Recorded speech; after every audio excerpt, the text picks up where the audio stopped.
Wow, good to see you, Belinda Knoll. It's Lyn Hawkins, the National Founder and Director of Business Women Australia. We're streaming live across multiple platforms today. So this is the BWA Podcast Show. We're actually going to be diving into this really important topic of women in wealth management. It's one of those topics that Belinda and I were talking about a while ago, about the importance of having more women choosing financial advisory and wealth management as a career. And I thought it would be a really fantastic idea to actually get Bea onto the show and to get her to talk about her experiences and why she came on as a financial advisor.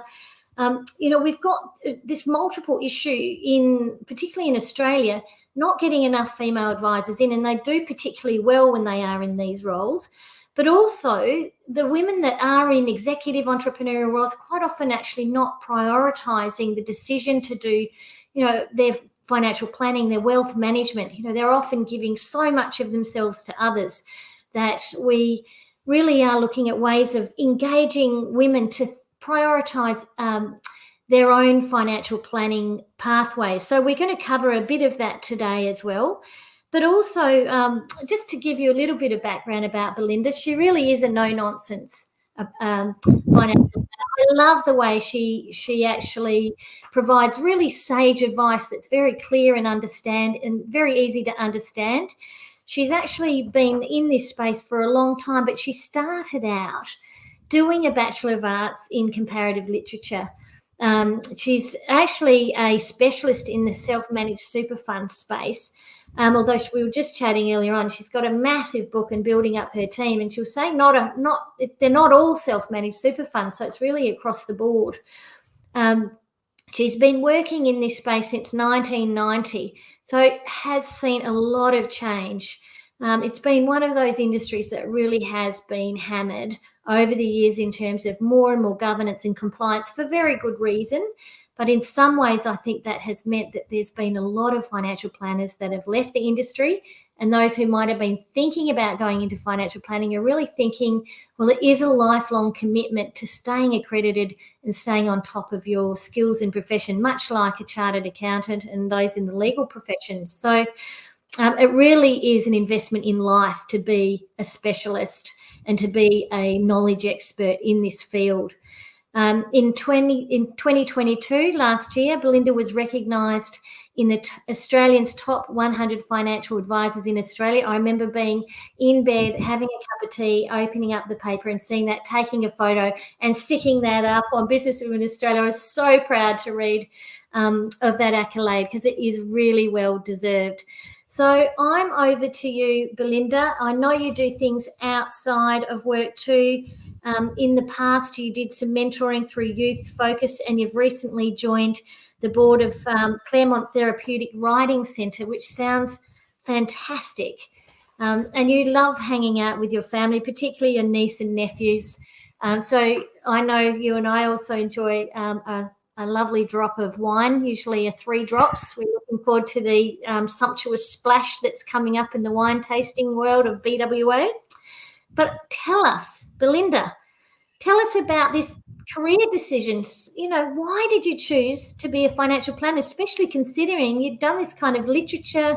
You've obviously got a strong sort of arts background.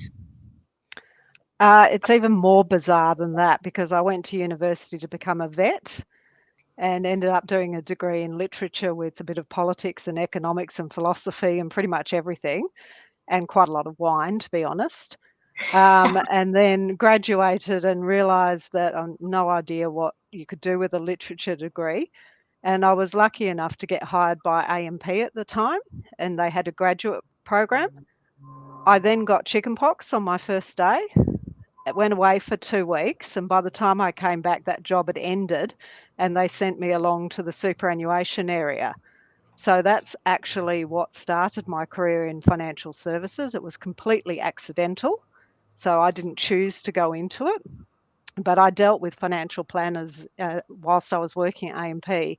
And one of them actually said to me, I think you'd be a good financial planner. And I just laughed and said, oh, I don't think so. I don't know anything about it. And he had the faith, so he gave me a job, and I basically went out and got myself, did all the study and education that was required to do it.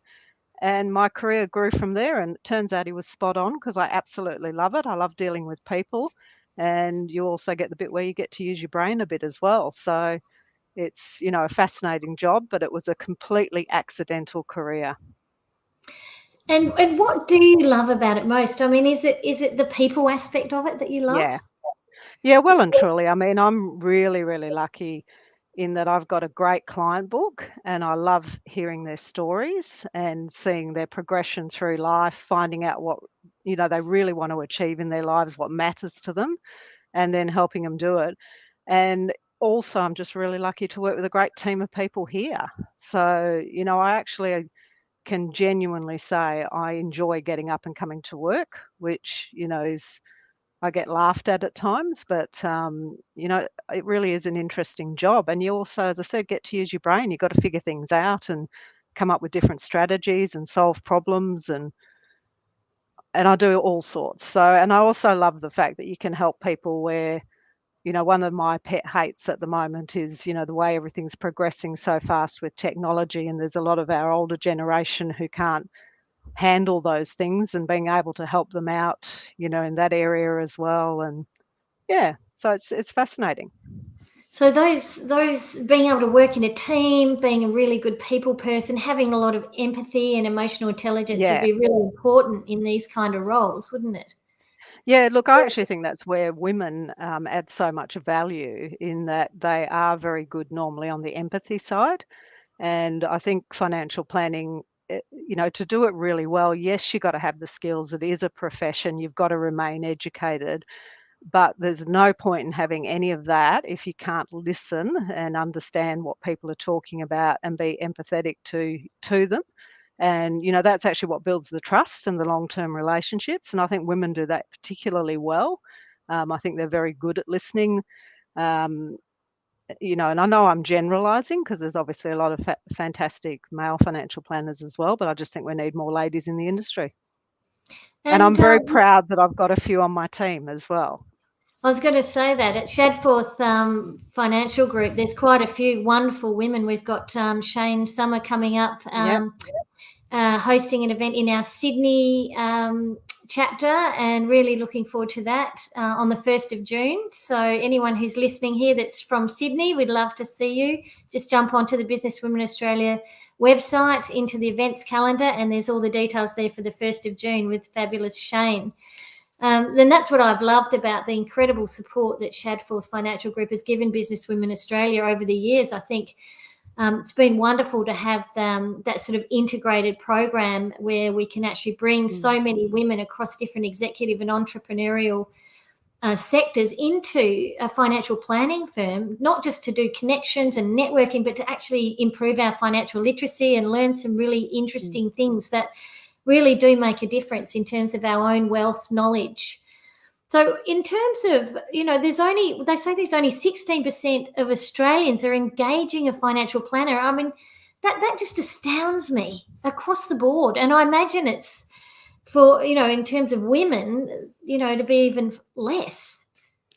Yeah, look, it's a really difficult one, and I don't think it's been helped by everything that's happened over the last few years with the Royal Commission. The response from the government was very much regulation, which made it more expensive for most of us to do business. And, it meant that it actually pushed a lot of people out of being able to get financial advice.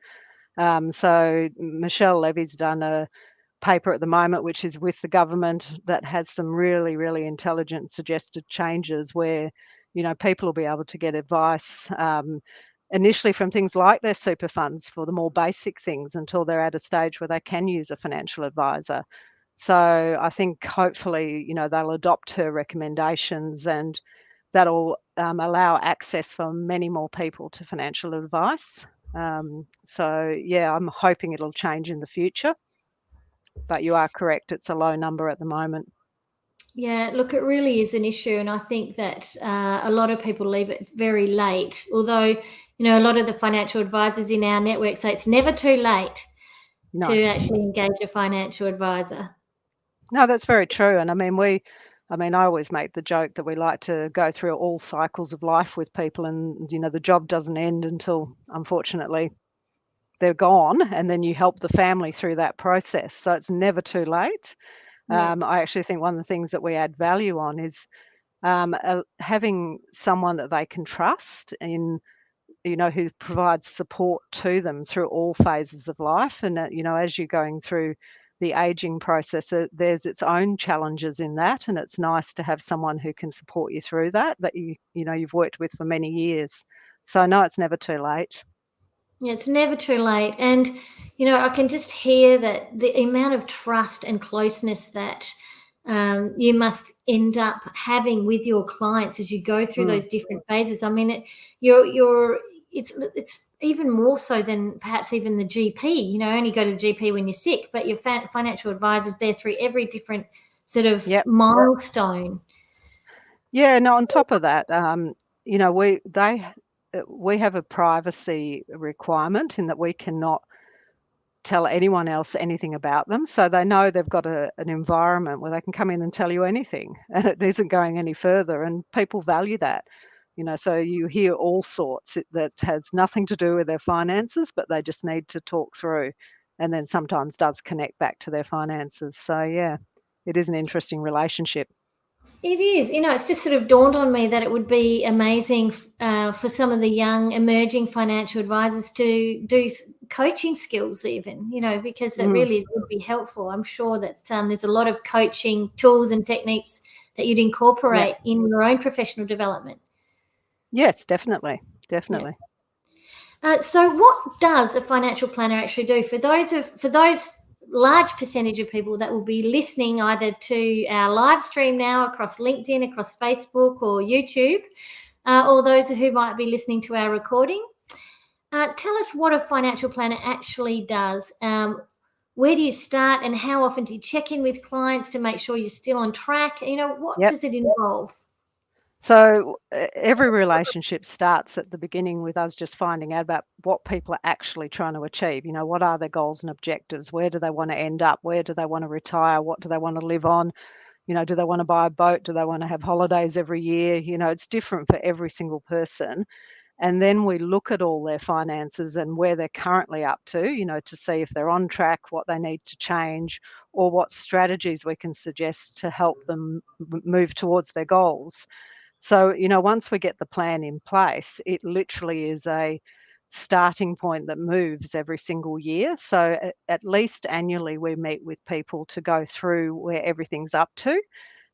It's what we sort of call the major, progress update, to see how they're tracking, if we need to make changes, and it can be very different depending on what stage of life you're in.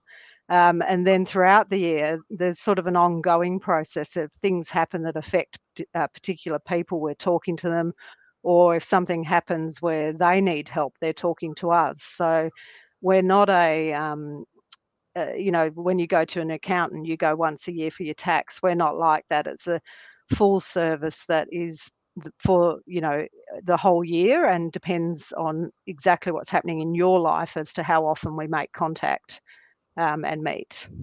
And how do you manage expectations?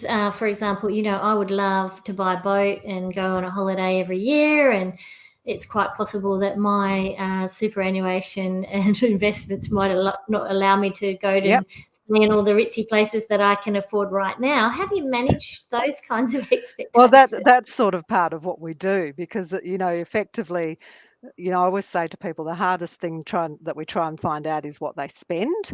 And then look at those goals they're trying to achieve. And then, it's not rocket science, Lyn. You've got this amount of money, you want these things, you either need to work longer, get paid a bit more, or you need to spend less. But, if there's any way we can figure out a plan to help people get what they want, we try and do it. And, hilariously, it can happen the opposite way as well. There's a lot of my retired clients who are worried about spending money and running out of money, and I'm constantly encouraging them to spend more money. My joke is that, they don't want to fly business class, but their kids will be drinking a latte in the limo on the way, to the airport to fly first class when they're gone. So Yeah. enjoy it yourself first if you've spent so long accumulating it. That's so So true. so That's so we true. do. My dear mother was exactly like that, and we were quite Yeah. surprised when we pulled all the money together in her estate. We were like, "Oh my Yeah. God!" You know, Yeah. she's So living so frugally. yeah, and sometimes people actually don't realise where they sit. So they're worried when they shouldn't be worried, or they're not worried when they should be. So we help them figure that out and work through it and look at what the options are. And so we've got lots of, we've got a fantastic tool that we use called Wealth Central, where we put everyone's details in, and from that we can model out all the different scenarios in a visual way that makes it easy for them to understand their choices. So, and if you're, making decisions with, the correct information, you're making an informed choice, and, you can make hopefully the right decision. And how would you describe a great financial plan? I mean, what does a good financial plan look like? I'm not sure a great financial plan visually on the bit of paper exists at the moment because of all the compliance around what you have to put in them. What I think is a great financial plan is something that the client actually understands. They understand what makes it up, what they need to do, and what we're doing to achieve their goals. So, I always try and, as much as possible, put things in really, really plain English, so that people do understand. The actual document that's called a financial plan, I don't think is that user friendly. And again, that's one of the many things that the levy reforms are looking at, is making information understandable to the client. But a great financial plan achieves your goals. It means that you don't have to stress. You can just concentrate on enjoying life and know that your goals are achieved. I love the sound of that. So, at what stage of life should some of the business women who will be listening into this today, at what stage of life should they be getting help? What's the ideal time? I don't think there's not a specific ideal time, in that each person should be reaching out, sooner rather than later. The way we operate is, I always say to people, come in and have that initial chat. There's no obligation. We don't lock the door when you get in there. We're not the right answer for everyone either. Just come and have a chat, and we'll say to you, look, at the moment, just go and pay your debt or put your money into your business, continue what you're doing, you're on track, and come and see us in a few years' time. Or there is a job to do now, let's look at it. So, I've got one pet hate, and that's when people try and make their 18-year-olds come and see us, because that's when they should be enjoying life. So once you've had your fun and you're into business, and, then just come and have a chat. Yeah, once you've settled or into your career and you're getting a really Yeah. solid executive pay. I know even my son, who's just settled into a fairly junior role, but has set his sights into his career now, is starting to look at where his superannuation decisions are going, and wanting to talk about it. And I'm really encouraging these conversations and getting him to sort of do his research so he can make his decisions, because it is a lifetime of literacy, really. Yeah, and I think that's the important thing, and it's probably something we don't do well enough at schools, is teach financial literacy. So people don't have much of an idea. And it is surprising, even older people who'll come and see me, and, they don't have a clue what super they've got, how it's invested. And yet it's probably our major saving, and it's what we're going to retire on. So it's quite scary when people don't know what they've got. And there's a lot of great, resources out there. There's, the Money Smart website. There's, lots of great books, the Barefoot Investor, all those sort of things. You can really find a lot of help out there, even if you don't want to see a financial advisor straight away. Yeah, there's a great tool on the Money Smart website. That's a life budget tool. Yeah. Which I got my son to put all his expenses and his income into when he was thinking about getting a little apartment. And it was an eye-opener for him, because he realised he was spending more than he was saving. And he was able to, I think it was a great decision, because he was able to cut back on some lifestyle decisions that also weren't good for his health, i.e. smoking. It's great we to drink, see. Lyn. We drink, so we're not that virtuous. I know, but he does that too. So look, how much super will we need to retire or transition gracefully? I mean, this is the multi-million-dollar question, and I know you're going to say it depends on whether or not I want to buy a boat or this or that, but, what is there a benchmark? It's fascinating because there are some benchmarks in the ASFA retirement standards, where they talk about lump sums and also amounts of income to have a comfortable or, slightly less comfortable or adequate lifestyle. But I am going down the track of where you're going, because what I have learnt over the years is what you want to retire on is not what I would necessarily want to retire on. And my answer is you actually want the same lifestyle you've got now. So, that's our starting point, and that's why that budget that you just talked about is so important. Let's actually figure out what you spend, then figure out what you're trying to do. Can we achieve it? So, I've got people who live on $20,000 and people who live on $200,000. Both of them would only think what they're living on is adequate, so it's a really hard one. I did, I think for a couple, they say about 49,000 a year will give you a comfortable lifestyle. And then when they look at lump sums, it's sort of like, I think it's about 690,000 that you should be saving as a couple. But, that might not keep all of us happy. It might be too much for others. So it's very individualistic, I think. It is. And, there's so many decisions along the way too. Now that the government's just announced that the HEX debt's being indexed to 7.3% or something, it's just extraordinary. So now we're under pressure with 4 children at university to look at, well, what are their debts and can we help them, which is exactly what the government's wanting us to do as, as families who could potentially help their children to clear those debts. But it's we hadn't anticipated that in terms of our own transition discussions. No, that's 20 grand per kid at the moment. They're only halfway through their degrees. There's a few units they've done that aren't actually necessary for what they've ended up deciding to qualify in. So, it's a very difficult one. And again, that's one of the things that we look at with our clients is, how can they help their kids? And if they help their kids, can they then achieve their own goals? And, it can be a trade-off. So, very difficult. And I mean, it's also one of the things, if you can help your kids, that I think you can add the most value in that it starts them off in life, in a really good foot. So, difficult one. It is. It's one that when Simon comes back from his trip up to Karratha, we'll be having a chat about. It's just not going to be something he's going to enjoy. No, very hard. So tell us about self-managed super funds. So in what situations is a self-managed super fund appropriate? Yeah, look, I've got a bit of a complicated history with self-managed super funds in that, I'm a specialist in it. I've got one myself. I'm a big fan. But we went through a period of time a few years ago where everyone got one and it was for all the wrong reasons. So I'm very careful now that people get them for the right reason. Certainly business owners that have, are trying to get money into their business and might want to buy a property, self-managed super funds can be fabulous in that area. I think the bit that people sometimes don't understand is it's not about the investing. You can, pretty much invest almost identically in a retail and a self-managed apart from that direct property.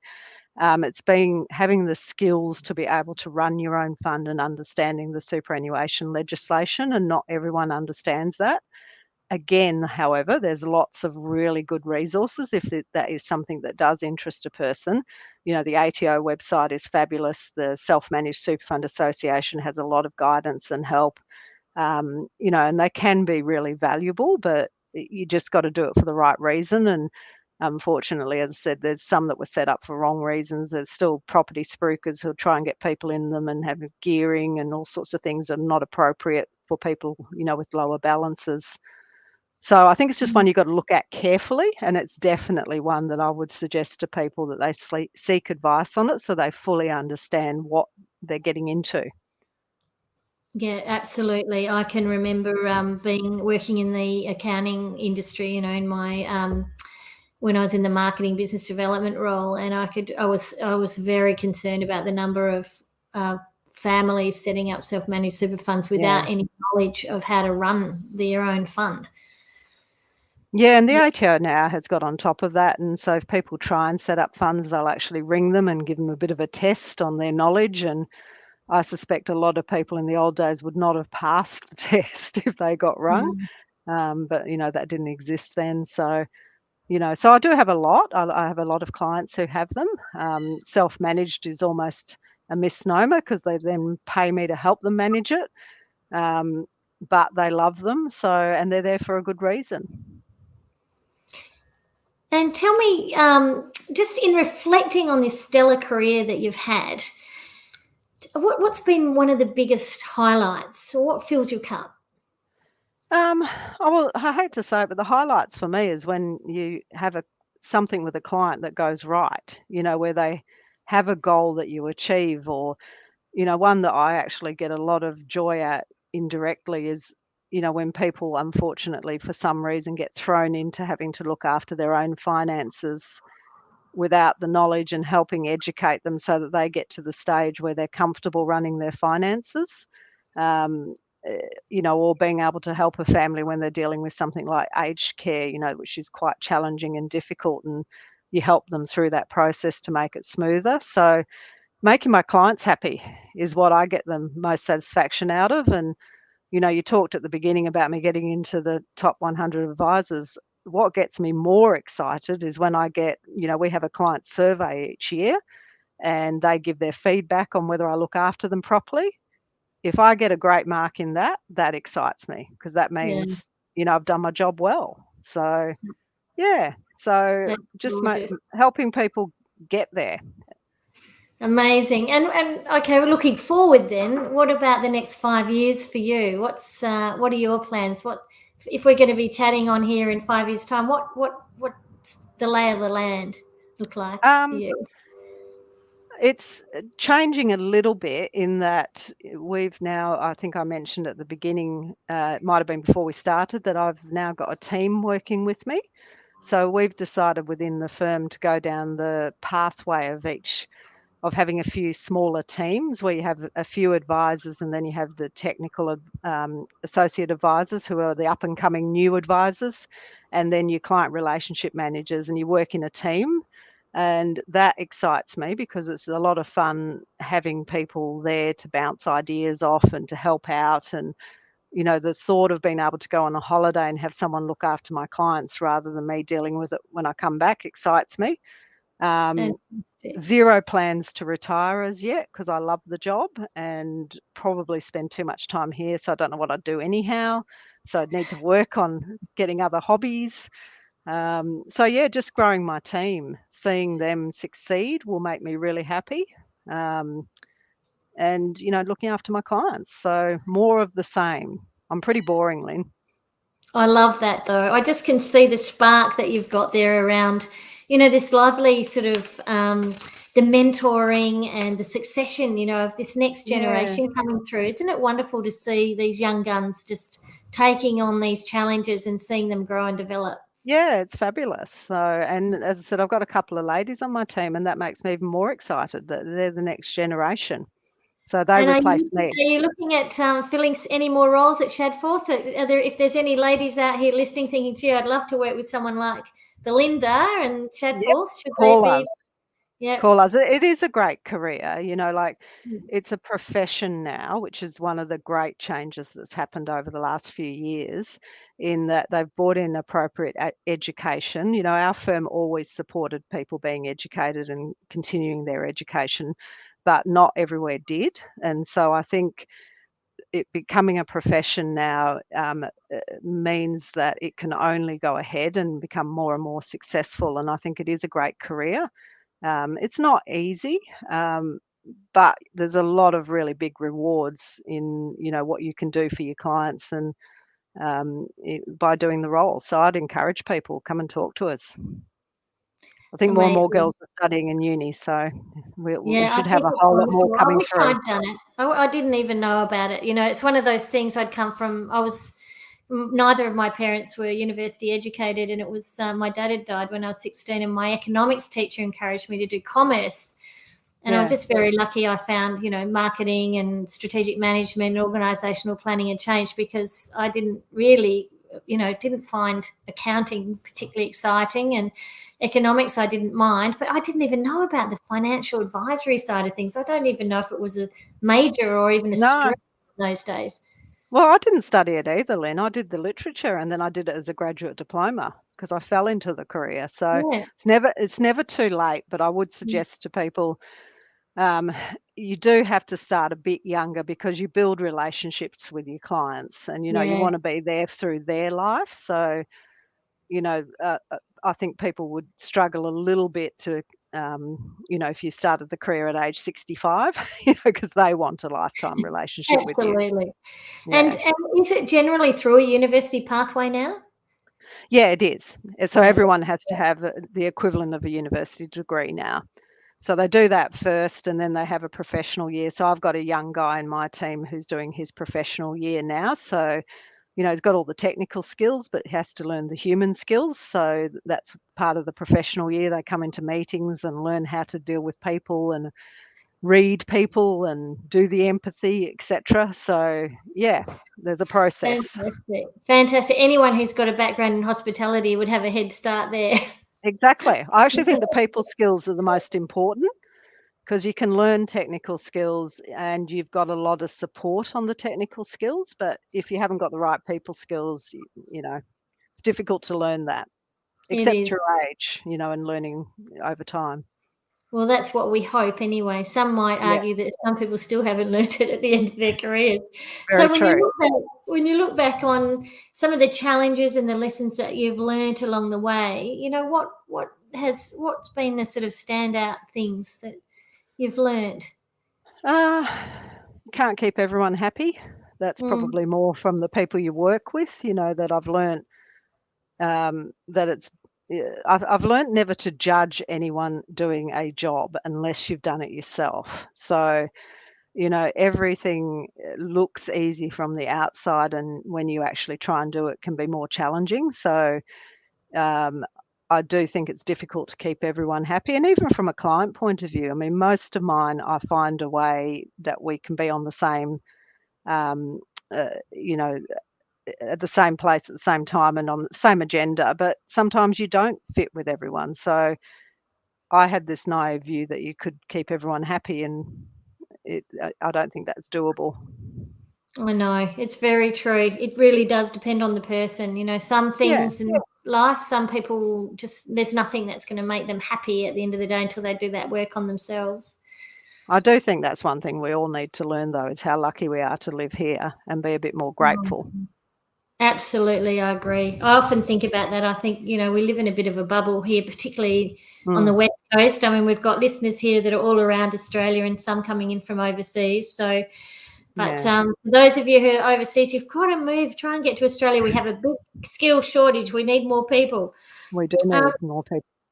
The magic wand question to wrap things up. Belinda, you've been such a fantastic guest on the BWA Podcast Show today. I can't believe it's taken me so many years to get you to agree to come on the show. You're a natural, and you are really an absolute gem and an expert in the field. If you had a magic wand, what would you wish for? Oh, that's easy, Lyn. George Clooney.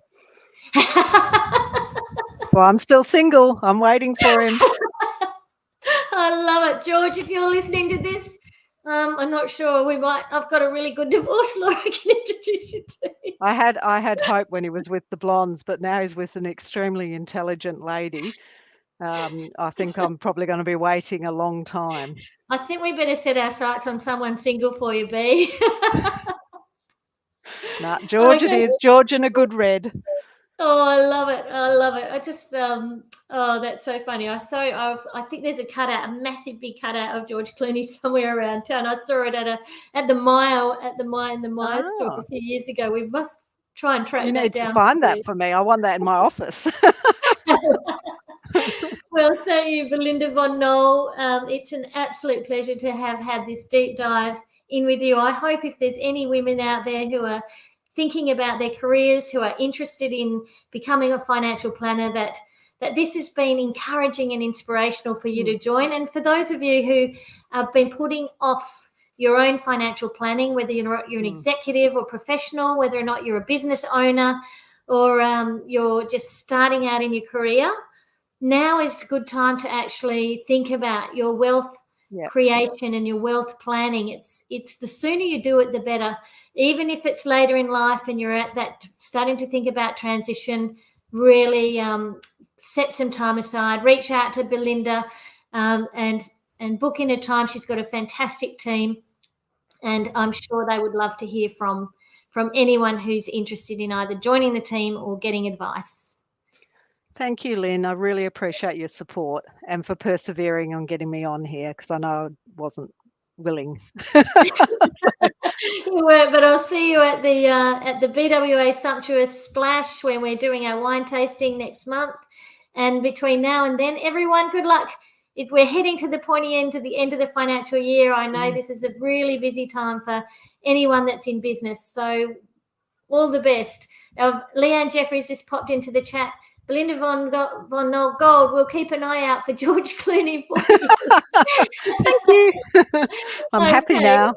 That's fantastic. Anyone else who's wants to share this recording, it will be uploaded. It'll be actually sitting on our YouTube channel, Businesswomen Australia's YouTube. It'll be sitting on Apple, on our BWA podcast show, on iTunes and on Spotify. It'll be sitting on the Businesswomen Australia website next week. So there's multiple places you can find it. So thanks very much, B, and we'll say goodbye. Thank you. Bye.